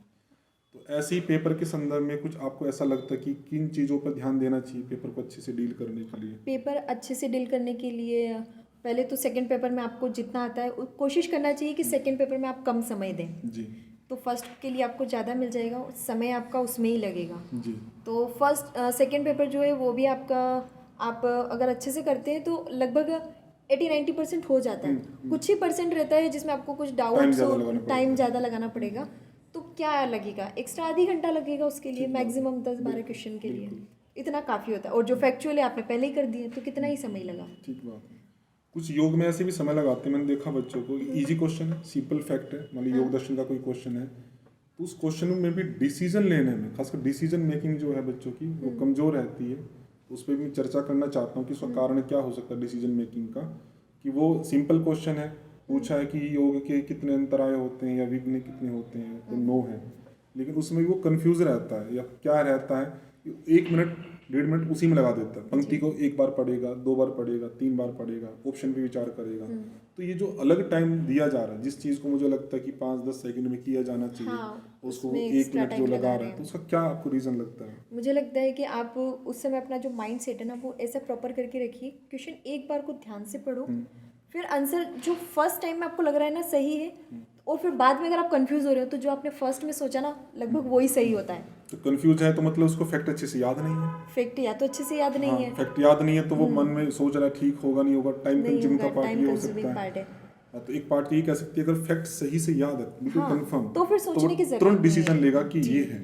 जी। और फिर क्वेश्चन की जो पंक्ति पढ़ते हैं बच्चे, तो उसको भी एकदम से उसका कीवर्ड एक्सट्रैक्ट नहीं कर पाते, वो 1 बार 2 बार 3 बार उसको पढ़ते हैं, तब जाकर उनको लगता है कि क्या पूछना चाह रहे हैं। तो उसमें क्या कोई डर भी काम करता है उनका कि माइंड उसका बार बार कंसंट्रेशन हट रहा है? हाँ, ये कह सकते हैं। तो उस समय आप एक बार आंसर्स को देख लीजिए, तो उससे भी आपको क्वेश्चन क्लियर हो सकता है कि क्या पूछना चाह रहा होगा। बिल्कुल बिल्कुल, ये सही बात है कि अगर कोई भी क्वेश्चन हमें क्लियर नहीं होता तो ऑप्शंस के साथ हम उसको मैच करके देखें तो हमें पता लग सकता है। और लगा कि डर यदि रहेगा तो जो पार्ट हम कम समय में कर सकते हैं उसके लिए टाइम बहुत ज़्यादा लगेगा, फिर हम कहते हैं कि हमारी टाइम मैनेजमेंट नहीं हो पाए। हाँ, हो पाए तो उसमें डर वाला पार्ट हटाना गलत चाहिए। होने की संभावना बढ़ जाएगी क्योंकि माइंड एकदम से इरिटेट होगा तो डिसीजन गलत हो सकता है, कहीं पर क्लिक करना था क्लिक भी कहीं और हो सकता है, ये सब चीज़ें हो सकती हैं। और फिर इसीलिए फिर मैं कि एक बार मुझे जितना याद होता है मैं कर देती हूँ, फिर मैं सोचती हूँ समय बचता है तो मैं उसको चेक कर लेती हूँ कि इजी था, तो इसका मतलब ये नहीं हो सकता है गलत हो, आप रिव्यू डालती हूँ उस समय फिर मैं बाद में देख लेती हूँ। तो योग का और उसके बारे में हुआ, तो फर्स्ट पेपर के बारे में देखें, अधिकांश बच्चे हैं तैयारी के संदर्भ में कुछ कहते हैं कि मेरा योग अच्छा है तो वो योग अच्छा करके फर्स्ट पे ध्यान देते हैं। कोई व्यक्ति ये सोचता है कि नहीं फर्स्ट तो थोड़ा बहुत 15-20 क्वेश्चन ही ठीक होते हैं, पढ़ लो नहीं भी पढ़ो, तो बस योग अच्छा करते हैं उसी के भरोसे हो जाएगा। तो क्या किसी एक पेपर के आधार पे जेआरएफ किया जा सकता है या दोनों पे हमें ध्यान देने की आवश्यकता है? दोनों पे ध्यान देने की आवश्यकता है। एक पेपर के बेस पर आप कितना ही कर पाएंगे, ठीक बात है। क्योंकि एक पेपर को लेकर अगर आप चल रहे हैं तो वो पेपर सबके लिए समान है, उसमें आप जितना ज़्यादा स्कोर करेंगे उतना और कोई भी करेगा ही करेगा। बिल्कुल, भाई मतलब 20 के आसपास सोच रहे हैं, 20 तो सबके आ जाएंगे, सबके ही आ जाएंगे। तो वैसे जो अच्छा करेंगे उनके अच्छे आएंगे, उनसे कैसे अच्छे कम्पीट आएंगे, करोगे, राइट। उनसे कैसे कम्पीट करोगे। तो आपको दोनों ही पेपर पे फोकस करना चाहिए। हालांकि वो अलग बात है कि मैंने फर्स्ट पेपर मेरा ज़्यादा प्रिपेयर नहीं था जी। मेरी कुछ ही यूनिट्स थी जो मेरी प्रिपेयर्ड थी, जो मैंने नहीं करी तो उनको सच में मैंने आखिरी तक छुआ भी नहीं। हाँ, लेकिन फिर भी ये है कि तैयारी के संदर्भ में एक एक पेपर को एक एक पार करके चलें, ये साथ साथ लेके चलना चाहिए। साथ साथ लेके चलना साथ-साथ लेके चाहिए, चलना चाहिए। क्योंकि जैसे क्लास में भी पढ़ाते हैं तो रोज दोनों ही पार्ट चलते चलते हैं, हैं। तो तैयारी दोनों साथ दोनों में ही साथ- कर साथ- सकते हैं। साथ ही कर सकते हाँ। हैं। और फर्स्ट पेपर में जैसे हाँ की नंबर की पार्ट को देखें तो योग में कुछ बच्चे हैं कि आउट ऑफ 100 60 के आसपास क्वेश्चन ठीक कर पा रहे हैं, 65 कर पा रहे हैं, तो उनको लगता है कि ये अच्छे स्कोर हैं, और उसमें फर्स्ट पेपर में 100 में से 20-25 कर पा रहे हैं तो अच्छा स्कोर है। तो आपके हिसाब से फर्स्ट और योग में कितने तक का टारगेट अचीव किया जाना चाहिए जो अच्छा माना जाए। जी, मैंने मतलब इस बार जब नंबर आए मैंने सोचा नहीं था मतलब ये नंबर, लेकिन एक शायद 2-3 साल पहले मैंने एक बार एनालाइज किया था कि इतने नंबर पर नेट होता है, इतने नंबर पर जेआरएफ होता है, तो मुझे एटलीस्ट 10% प्लस करके चलना चाहिए कि मेरे इतने मार्क्स तो होने ही चाहिए। और मैं भूल चुकी थी इस बात को। फिर मुझे बहुत बाद में जब इस बार नंबर आया ना तब मैंने ध्यान दिया कि मैंने इतना ही तो टारगेट बनाया था कि सेकेंड पेपर में एटलीस्ट 80 क्वेश्चन तो आपके करेक्ट हो, और फर्स्ट पेपर में 30-35 क्वेश्चन भी आपके होंगे तो आप कर सकते हैं। मैंने ऐसा बनाया हुआ था। आपके हिसाब से 80 प्लस क्वेश्चन का एक सही स्कोर माना जाएगा सही स्कोर जी। फिर आप फर्स्ट में 30 प्लस या 35 प्लस, ठीक है। जिनके लिए अगर टफ है तो 30-35 प्लस भी आप अगर थोड़ा बहुत करते कम हैं ज़्यादा कर सकते हैं, जिसका योग अच्छा हो 85 प्लस कर 85 सकता कर है, लीजिए, हाँ, जी। जिसका फर्स्ट है तो 30 तक हाँ, कर लेकिन सकता है। इतना आप बैलेंस अगर बना सकते हैं तो फिर बहुत अच्छा कर सकते हैं। एक अवधारणा और रहती है बच्चों में योग के संदर्भ में कि पहली बार बिना पढ़े दिया, बिना पढ़ के देने से उनके 50-60 क्वेश्चन ठीक हो गए, तो उनको ये लगता है कि जब अगली बिना बार पढ़े में मैं कर थोड़ा सकते भी हैं पढ़ तो- लेता तो 60 के 80 हो जाते। जी। क्या ये ऐसा कोई संबंध के बीच में कि बिना पढ़े 50-60 हुए हैं तो थोड़ा पढ़ लेता तो 80 हो जाते? नहीं, मुझे ऐसा नहीं लगता, क्योंकि वो 50-60% जो हुए वो इतना इजी होता भी है। ईजा होता कुछ तुक्के भी लग जाते हैं, कुछ तुक्के भी लग जाते हैं, वो पेपर भी ऐसा ही बनाते हैं, कुछ Negative क्वेश्चंस marking इजी भी नहीं होती, रहेंगे, हाँ। मॉडरेट रहेंगे, कुछ टफ रहेंगे। तो इजी वाले तो आप नहीं पढ़े आपने, लेकिन मास्टर्स वगैरह कुछ किया है तो इतना आप बना सकते हैं, जी, और कुछ उसमें तुक्के भी लग जाते तुक्के हैं। भी लग तो जाते हैं, इजी है 50% तक आना, तो मुझे लगता है कि आ ही जाता है, काफ़ी आ ही इजी, जाता बिना है। पढ़े भी आप बिल्कुल, कर सकते हैं। फिर नेगेटिव मार्किंग भी नहीं है। नेगेटिव मार्किंग नहीं है, सबसे अच्छा। उसमें हमें इवेलुएट करें तो अच्छे से करना चाहिए कि मान लो जब 50-60 क्वेश्चन हमारे ठीक हुए, उसमें कितने थे जो हमें कंफर्म आते थे और कितने जो ऐसे ही हो गए। ऐसे ही हो गए, सही इसमें बात बहुत है। सारे क्वेश्चन तो हमें आते नहीं थे, लेकिन हम उसको क्या गिन लेते कि मेरा ठीक हो गया, ठीक हो गया, तो वो पार्ट हमारी गिनती में नहीं नहीं आता। आएगा। तो इसलिए इस प्रकार का जो पार्ट लेके चलते हैं तो उनकी तैयारी में क्या गड़बड़ आती है बच्चों की, उनको लगा कि बिना पढ़े 60 आ गए हैं, बस एक महीना में थोड़ा बहुत पढ़ूंगा तो 80 हो जाएंगे। तो ये थोड़ा संबंध ठीक नहीं है, क्योंकि ऐसा माना जाता है कि 50 से 60 करने थोड़ी मेहनत, 60 से 70 और ज़्यादा मेहनत, 70 से 80 बहुत मेहनत। तो ऐसे आगे तो 5-5 नंबर बढ़ाने में भी आपको बहुत ज़्यादा मेहनत करनी पड़ जाती है। वो जो 50-60 तक का पार्ट है वो काफ़ी इजी, वो Easy सभी है, लोगों सभी के कर लिए सकते हैं, बराबर सभी है। कर सकते हैं। हाँ। लेकिन आगे का जो आगे का पार्ट है वो डिफिकल्ट होता है, लेवल उसके लिए अच्छा आपको आगे काफ़ी तरह की मेहनत मेहनत करनी करनी पड़ेगी। पड़ेगी, जी। तो फर्स्ट पेपर में आपका क्या मजबूत पार्ट था और क्या कमजोर पार्ट? फर्स्ट पेपर में जैसे आपने टीचिंग और रिसर्च पढ़ाया था वो हमने काफ़ी अच्छे से पढ़ा था। जी वही शीतल जी हम दोनों मिलकर उसको वहाँ बैठ के मस्त रिवाइज करते थे, जी। तो वो पार्ट हमारा अच्छा हो गया था। उसमें यही था कि उसमें भी अंडरस्टैंडिंग लेवल ही एक तरह से डेवलप हो रहा था, क्योंकि क्वेश्चन वो डायरेक्ट देते डायरेक्ट नहीं हैं। आती, सही बात है। हाँ, लेकिन हम उस हिसाब से पढ़े थे ना, जैसे पढ़ाए थे, तो वो ठीक पार्ट था। कम्युनिकेशन मैम ने काफ़ी अच्छे से पढ़ा के यहाँ रिवाइज करवाए थे, तो वो भी क्लियर था, इजी भी था, टॉपिक इतना टफ नहीं था कम्युनिकेशन। और इसके अलावा जो मैथमेटिकल पार्ट है वो जितना क्लास में हुआ है मैंने बस वही किया आपके है। क्या मैथमेटिकल बैकग्राउंड रहा पहले का? नहीं, मेरा वही 10th तक जो सामान्य सब मैथ पढ़ते हैं वही, फिर 11 से तो मेरा बायोलॉजी था और मैथ मुझे इतना पसंद भी नहीं पसंद भी नहीं था, लेकिन फिर भी आपका मैथ अच्छा रहा। हाँ, जैसे मुझे जानकारी मेरी है। मतलब अलग से करने का कभी मन नहीं करता कि मैं बैठ के चलो मैथ लगा लेती तो हूँ, मन नहीं था फिर भी आपने अच्छा कर लिया, ऐसा क्या क्योंकि वो मोटिवेशन? क्लास में जो करवाते थे उतना तो कि चलो इतना तो पढ़ ही लेते हैं, पढ़ ही लेते हैं। इतना तो पढ़ा रहे तो इतना तो कर ही लेते हैं। और इतनी जल्दी कैसे कवर किया? जैसे मुझे ध्यान है आपने महीना भी नहीं हुआ होगा आपका मैथ DI आदि काफ़ी ठीक हो गई थी। हाँ। तो उसमें क्या स्ट्रेटेजी आपने अपनाई? जब मैं फर्स्ट टाइम आई थी तो मैंने बताया भी था कि सर मेरा मैथ वीक है, तो आपने कहा था कि आप ऐसा करिएगा कि जो टॉपिक पढ़ा रहे हैं ना वो क्वेश्चन जैसे इंपॉर्टेंट है उनको आप अलग लिख लीजिए कि बाद में, ताकि रिवाइज करने ठीक में बात है। वो क्वेश्चन और उसमें कुछ पार्ट जो अलग लग रहा है उसको आप नोट कर लीजिए, तो वो आपको रिवाइज करने में अच्छा रहेगा। ठीक है। तो मैंने अलग से तो कुछ ही पार्ट लिखे थे, ज़्यादा तो मैं नहीं लिखी थी, लेकिन हाँ कि क्लास में जितना करवा, मैथ का भी 2-3 बार रिवीजन ऑलमोस्ट हो चुका था, तो अब 2-3 बार रिवीजन में तो फिर हमको पता चल ही जाता है, एक ट्रेन इधर से आ रही है, इधर से आ रही है, तो कॉन्सेप्ट बन ही जाता है, कॉन्सेप्ट बन जाता है, तो फिर नंबर वहाँ पे चेंज रहेंगे तो कर सकते हैं। मतलब अंडरस्टैंडिंग आपकी बन गई थी। हाँ। तो मैथ, डीआई और रीजनिंग, ये तीनों पार्ट में से कौन सा आपके लिए थोड़ा कठिन रहा? ये तीनों ठीक ठीक रहे? तीनों ठीक ठीक ही थे, क्योंकि डीआई सब अलग अलग तरह की होती है, किसी में कैलकुलेशन, एक बार डीआई बस समझ आ जाए तो फिर हमारी सारी मेहनत कैलकुलेशन पर रहती है। जी। तो मेरा यही था कि एक बार बस समझ आ जाए, तो क्वेश्चन मुझे समझ आ जाता था, लेकिन गड़बड़ कैलकुलेशन में ही होती थी, जैसे सबकी ऑलमोस्ट होती है। तो मैंने वहाँ एग्ज़ाम में भी इसी बात पर फोकस किया कि समझ तो आ गया है, लेकिन अब बस कैलकुलेशन सब अच्छी हो। तो मैंने कैलकुलेशन काफ़ी, मतलब बहुत अच्छे से ध्यान रख के कैलकुलेशन की थी कि मुझे कोई जल्दी नहीं है, बस ये कैलकुलेशन सही हो। तो कुछ बच्चे तो केवल सोचते हैं कि डीआई की हम प्रैक्टिस करें और अंडरस्टैंडिंग पे ज़्यादा फोकस करते हैं, कैलकुलेशन तो वो बहुत धीरे धीरे करते हैं। मैंने कई बार देखा है बच्चे पेन से लिखते रहते हैं, बस उनको ये संतोष होता है कि हमने कर लिया।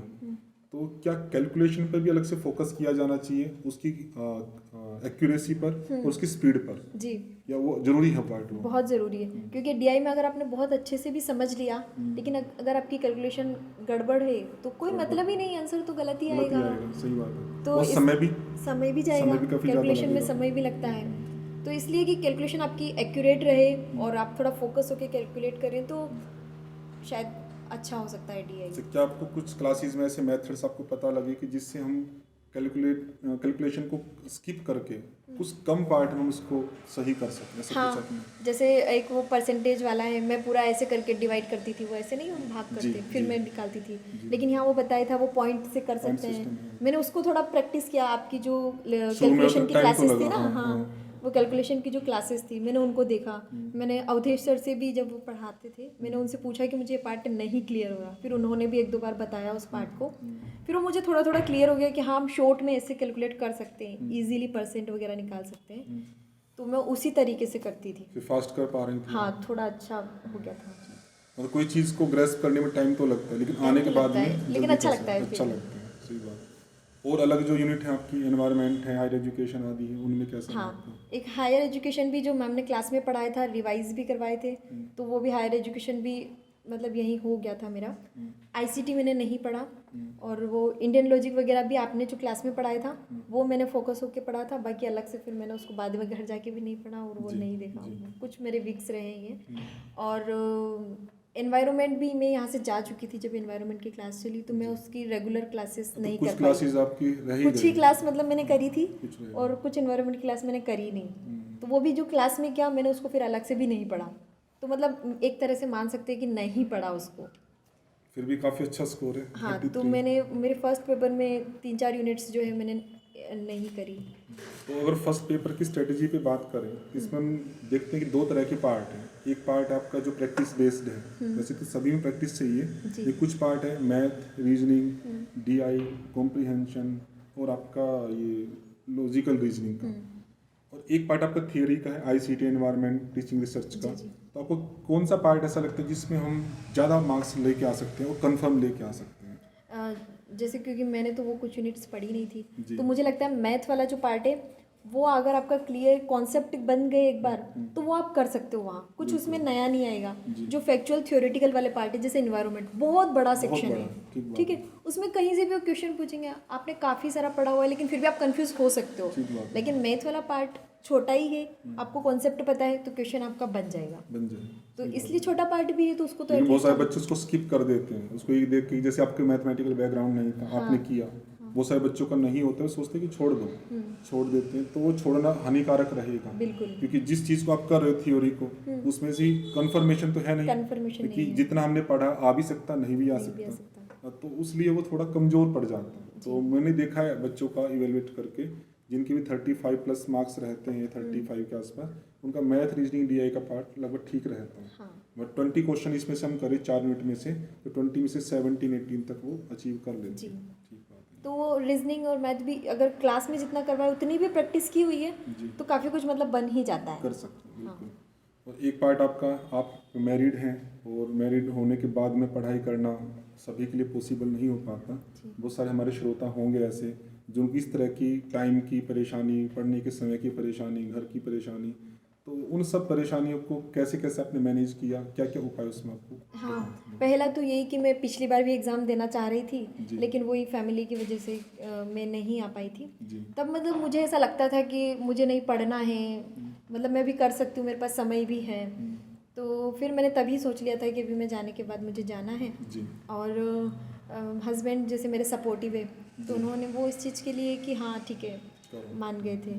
उनका काफ़ी मतलब मुझे सपोर्ट रहा उनकी तरफ से, मतलब मेरी पढ़ाई में कभी मतलब ऐसे कोई बाधा किसी भी तरह की नहीं रही। तो वो मेन पार्ट था ही बस। मतलब फैमिली की तरफ से सपोर्ट रहा, लेकिन फिर हाँ, भी घर का बस ये काम कि आदि, घर का काम तो वो तो आदि करना काफी है। तो लेकिन लोगों को लगता है कि हम पढ़ रहे हैं तो सभी काम से छूट हो तभी पढ़ पाएंगे, हाँ, काम ऐसा रहेगा तो नहीं कर जरूरी पाएंगे। नहीं है। तो आप क्या सोचती है इसके बारे में कि काम के साथ भी पढ़ाई की जा सकती है? बिल्कुल की जा सकती है। काम हमारा घर का मतलब मैं पहले भी बताई थी, ज़्यादा नहीं, मतलब 2-3 घंटे का ही ज़्यादा काम होता है। एक्स्ट्रा काम तो कब वही कि कोई मेहमान अगर आ गए बीच में, कहीं आना जाना हो, प्रोग्राम फंक्शन हो तो ही ज़्यादा समय जाता है। नहीं तो वही सुबह की स्टार्टिंग के 2-3 घंटे ही लगते हैं, इतना ही समय शाम को लगेगा। तो आपने अपने माइंड को कैसे मैनेज किया और काम को कैसे मैनेज किया? क्योंकि माइंड के भी एक प्रेशर तो रहता ही है। अभी हमारा पढ़ने का मन था फिर काम आ गया। तो कुछ व्यक्ति तो यही कहते हैं कि जब जब पढ़ने का मन होता तब काम आ जाता, अब हम नहीं पढ़ते। तो इस प्रकार की जो हेतु दिए जाते क्या वो सही है या हम अपने आप को चेंज करके उनको मैनेज कर सकते हैं? ऐसे बहुत सारे लोगों के साथ हो सकता है, लेकिन मैंने अपना मतलब ऐसे बनाया हुआ था कि 2-3 घंटे मुझे काम को देने हैं तो ऑब्वियसली मैं उस समय पढ़ने के बारे में ना तो सोचती थी ना शुरू करती थी, क्योंकि किया तो फिर हो सकता है मन लग जाए। ठीक बात है। तो मैं उस समय काम पहले ख़त्म करके ही फिर मतलब मैं अपना पढ़ती थी। कभी कभी जैसे रह भी जाता था, क्लास स्टार्ट हो जाती, काम रह गया है तो वही कि हेडफोन लगा के क्लासेस चल रही है, काम भी चल रहा है, काम चल रहा है, क्लास चल रही है, दोनों चीजें। ऐसे। तो कुछ आपको मेंटली प्रेशर भी रहता था काम के साथ में, कभी बीच में इरिटेट हुई कि काम के कारण आप परेशान हुई हो और ना पढ़ पा रही हो? नहीं, मेरे साथ ऐसा नहीं हुआ। ऐसा क्यों नहीं हुआ? क्योंकि बच्चों के साथ होता है हाँ, ऐसा। क्योंकि मैं पढ़ती भी कम ही थी। मतलब मैं ज़्यादा देर बैठती भी नहीं हूँ, मतलब मैक्सिमम की 3 घंटे भी अगर मैं पढ़ लेती थी तो मुझे ऐसा लगता था बहुत पढ़ लिया बस। तो मैं वही सुबह तो जैसे काम किया, फिर पढ़ा, फिर दिन में जैसे क्लासेस रहती थी ये कोचिंग की तो वो करी। अगर कुछ पार्ट ऐसा रिवीजन चल रहा है जो मुझे आता है तो फिर मैं अपना ही करती थी, उसको नहीं करती थी क्लास को। और शाम को मैंने 2 घंटे से फिक्स किए हुए थे कि मुझे इस समय बस पढ़ना है, उस समय मैं फोकस्ड रहती थी। तो बस वो 2-3 घंटे, बाकी मैं अपना मतलब मस्त चिल रहती थी, घूमना फिरना मेरा तो सब। इतना सारा पार्ट फिर आप कैसे रिटेन रख पाए? इतना सब याद, योग का भी है, फर्स्ट पेपर का चलो आपने कम पढ़ा, लेकिन जब इतना कम पढ़ रही है तो फिर भी इतना सारा पार्ट आपको याद था, तो कैसे आपने उसका रिवीजन था या कोई और टेक्निक? रिवीजन ही था। जैसे सेकंड का जितना तो भी मैंने आप पढ़ते थे बताया, आप रिवीजन बहुत करते थे? रिवीजन ज़्यादा करती थी। सेकंड पेपर का तो मैंने बताया कि हम लोगों ने काफ़ी अच्छे से प्रिपेयर कर ही लिया था। यहाँ से जाने की जब मैं चली गई ना, तब भी ये था कि अब काम भी रहता था और समय कब पढ़ रहे हैं कब नहीं पढ़ रहे फिक्स नहीं होता था। तो वही शीतल जी हम दोनों वीडियो कॉल करके हम पढ़ लेते थे। हाँ, फिर कोई डिस्टर्ब भी नहीं करता कि हाँ लगे हुए हैं काम में। तो उस समय हमारा काफ़ी मतलब पार्ट हम लोगों ने ऐसे ही कर लिया था। मतलब मैरिड होने के बाद में भी पढ़ाई की जा सकती है, वो एक बैरियर नहीं है यदि हम उसको अगर एक्सेप्ट कर ले कि जो भी काम है करना है हमें। मैंने इसी तरह से अगर किया। एक्सेप्ट नहीं किया तो माइंड इरिटेट होता है कि क्यों है। फिर हम कंपैरिजन करते हैं उन बच्चों से कि जो बिल्कुल फ्री है, तो हम उनको कहते हैं कि देखो बिल्कुल फ्री है, पढ़ रहे हैं, तो हम अब हमें फ्री क्यों नहीं करते? सबकी परिस्थिति अलग अलग है। हम उनसे भी कंपेयर कर सकते हैं कि जो हमसे हमारे ज़्यादा अलावा काम- बहुत काम कर रहे हैं। ऐसे व्यक्ति हैं जो हमसे ज़्यादा, जैसे अभी हम अपनी एकेडमी के उनका आएगा आपका कि 14 आवर्स काम करके भी उन्होंने पढ़ाई की साथ में। तो हमें अपने से जो संघर्षशील है उनके साथ तुलना करनी चाहिए। अगर हम अपने से कंफर्ट वाले में करेंगे तो कहीं ना कहीं हम बहाना ढूंढ रहे हैं कुछ ना करने का। तो यदि हम इस चीज़ को स्वीकार कर ले कि जो काम है, जो परिस्थिति है, जैसा घर का परिवेश है ऐसा, और उससे भी बुरा हो सकता है, मेरी अच्छी बात है कि इतना अच्छा है मतलब मुझे यही लगता था, मुझे बहुत मतलब जितना मिल रहा है बहुत अच्छा मिल रहा है कि अभी काम भी काफ़ी कम करना पड़ता था। मैं जब कभी देखती हूँ हम लोग जैसे गांव से हैं तो मम्मी वगैरह बहुत काम करते हैं, 4-5 बजे से उठ रहे हैं, घर का काम 9-10 बजे करके दिन भर खेत का भी काम करते, फिर घर आके फिर काम करते हैं। तो मैंने अपने पास तो इतना काम नहीं है, घर पे ही बैठकर करना है, और सुबह भी इतना काम नहीं होता, खेत का भी काम नहीं है, तो हम बैठ के तो एटलीस्ट कर ही सकते हैं। तो उसके कंपैरिजन में अगर देखें तो बहुत कम काम, तो हम उसको बहुत अच्छे से कर सकते हैं। मुझे कभी ये बर्डन नहीं लगा काम कुछ लोगों को लगता है कि जैसे भी 2 घंटे काम किया, अब 2 घंटे का रेस्ट चाहिए, क्या कुछ आपको ऐसा भी लगता था? नहीं, मतलब काम चेंज करना ही रेस्ट है। हाँ और क्या, काम अभी फिजिकल वर्क करें तो मेंटल करेंगे, मेंटल बस करेंगे, ये रेस्ट हो गया। कोई रेस्ट नहीं। तो ये भी एक बात ध्यान देने योग्य है, हमारी एक मेंटेलिटी रहती है कि कोई भी काम किया, चाहे पढ़ने का हो चाहे फिजिकल वर्क हो, हमारे माइंड में क्या कि कोई भी वर्क के बाद में रेस्ट देना, फिर काम किया रेस्ट देना, उससे हमारा जो स्टडी का रूटीन है वो बिगड़ जाता है, कंफर्ट जोन बढ़ती है जी। यदि हम इस चीज़ को माइंड से निकाल दें, शरीर का सामर्थ्य काफ़ी है, कर सकते हैं, तो किया जा सकता है, मैनेज किया जा सकता है। बस ये है कि जिस समय फिर आप पढ़ेंगे तो उस समय आपको मतलब पूरा ध्यान देकर अपने फ़ोन वगैरह सब बंद, साइड कर साइलेंट वगैरह करके फिर आप पूरा फोकस्ड रहिए। बिल्कुल। उसमें एक पार्ट और रहता है, एक बड़ी समस्या मैंने देखा बच्चों से कि उनका कंफर्ट जोन बहुत रहता है, मुझे ऐसा चाहिए, मुझे ऐसा चाहिए, मैं अकेला हूँ, मेरे पास कोई ये नहीं होना चाहिए, ये काम नहीं होना चाहिए, सुबह ये नहीं होना चाहिए। तो इस तरह के सारे कंफर्ट जोन को करके फिर वे कहते हैं कि हम नहीं पढ़ सकते, फिर कहें कि आप ऐसे ऐसे मैनेज करो, तो उनके पास एक हेतु ऐसा रहता है कि मैं नहीं कर सकता। तो इस स्थिति में क्या करें? क्या वो उस एक वाक्य को कह के कि मैं नहीं कर सकता, क्या उस चीज़ से वो बच सकते हैं? क्या उनसे उनका विकास हो जाएगा, या अपने आप को उनको चेंज करना चाहिए, कंफर्ट जोन से बाहर निकालना चाहिए? उन्हें अपने आप को बदलना चाहिए, क्योंकि इतने बहाने हम शरीर को देंगे, हमारे शरीर तो देखो आराम के लिए बना ही हुआ है, आपने अगर 10 घंटे भी दिए तो उसको कम ही लगेगी, ठीक बात है, कोई उसमें नई बात नहीं है। तो हमें उसके लिए अपने आप को ही प्रिपेयर करना पड़ेगा। कंफर्ट जोन जितना बढ़ाएंगे उतनी दिक्कत आएगी, उतनी दिक्कत होगी, पढ़ाई में भी दिक्कत है, आगे का जीवन भी हर तरह से दिक्कत है। काम के लिए भी कुछ भी काम है तो वो आपकी लाइफ का एक हिस्सा है, आप उसको इस तरह से इग्नोर भी नहीं कर सकते, उसको बर्डन भी नहीं मान सकते। कहीं भी जाइए काम तो आपको करना ही पड़ेगा, ये नहीं तो दूसरा तरीका काम करना पड़ेगा, तो जो है स्वीकार कर लो, स्वीकार कर लीजिए। हाँ चलिए, हाँ जी आप बताएं। हाँ वही कि बस काम को आप उसको सहजता से लो, अपने जीवन का हिस्सा मान के करेंगे तो सहज लगेगा, फिर ऐसा नहीं लगेगा कि काम की वजह से हम कुछ नहीं कर पा रहे हैं। आपका जो पहले की एकेडमिक स्टडी रही है उसमें आपका माध्यम क्या रहा? इंग्लिश रहा है आपकी, हिंदी रही है? हाँ, मैं चूँकि सेंट्रल गवर्नमेंट स्कूल थे नवोदय विद्यालय, तो वहाँ तो 6 to 12 इंग्लिश मीडियम ही होती है, CBSE बोर्ड होता है। तो जब हम इस गांव में थे 5th तक तो हिंदी मीडियम ही था, कुछ नहीं पता था इंग्लिश का, डर भी लगता था कि कैसे पढ़ेंगे इंग्लिश करके।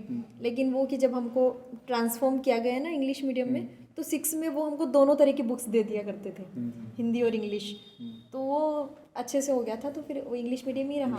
लेकिन आफ्टर 12th देन फिर मेरा फिर हिंदी रहा, फिर हिंदी से रहा। तो मतलब आपको दोनों भाषाओं का ठीक-ठाक दोनों भाषाओं का मेरा आपको फिर लैंग्वेज की पेपर में कोई प्रॉब्लम नहीं जी।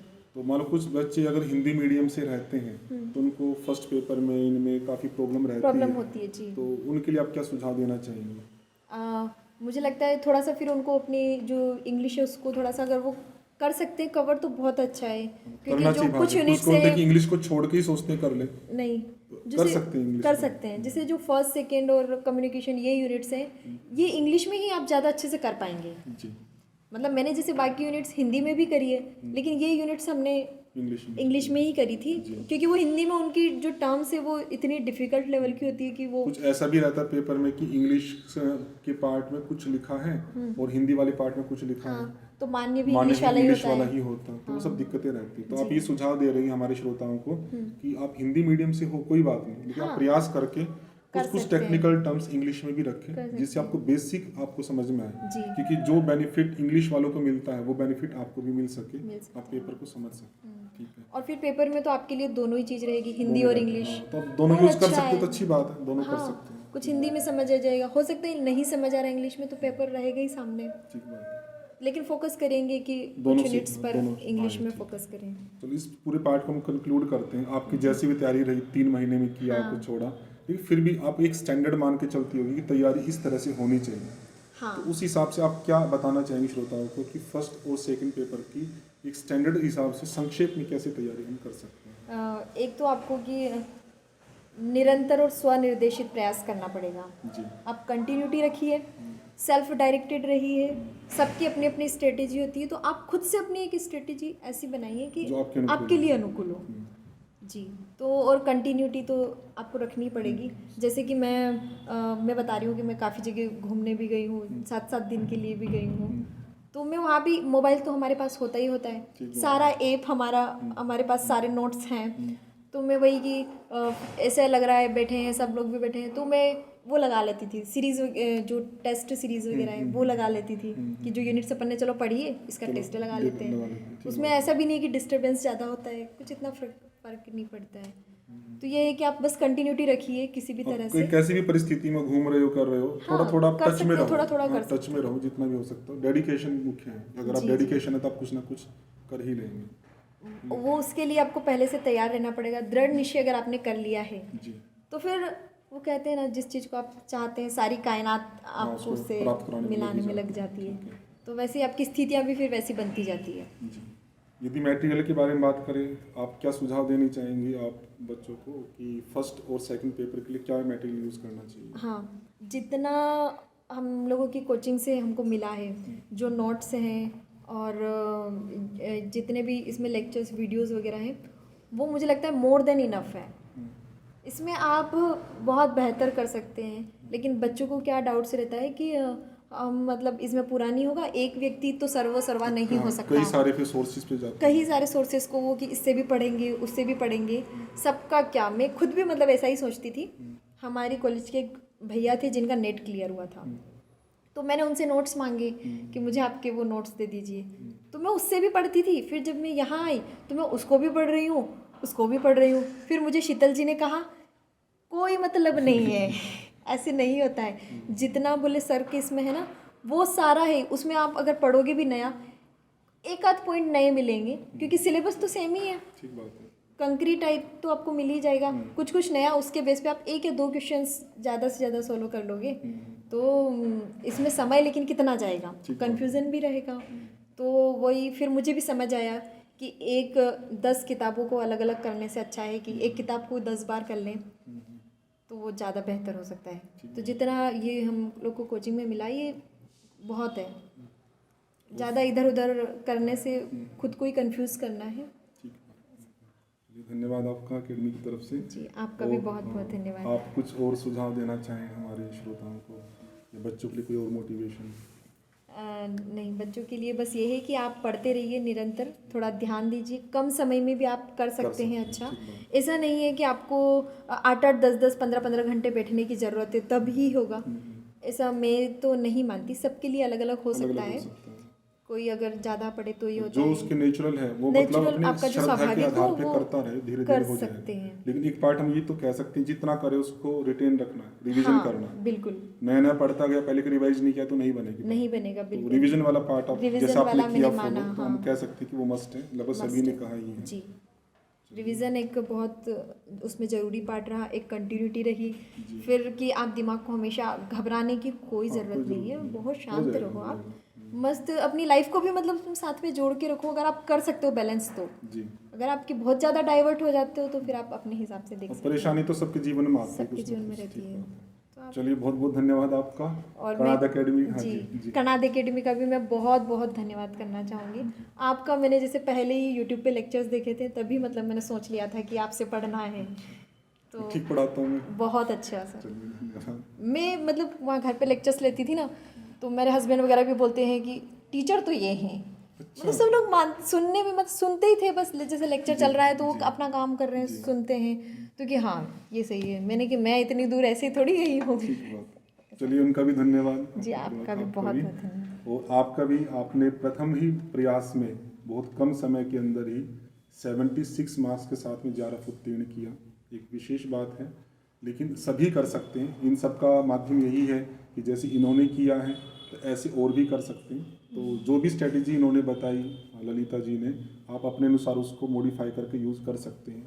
कुछ और भी आपके प्रश्न हो सकते हैं तो आप कमेंट्स के माध्यम से पूछ सकते हैं। कभी ललिता जी से बात होगी तो उनके उत्तर देने का प्रयास आगे की कभी वीडियो में किया जा सकता है।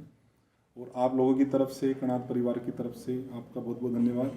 आप भी कनाड परिवार का ही हिस्सा हैं, जो भी बहुत जुड़े हुए हैं। धन्यवाद सर इसके लिए। बहुत बहुत शुभकामनाएं आगे के भविष्य के लिए। ओम आपका बहुत शांति।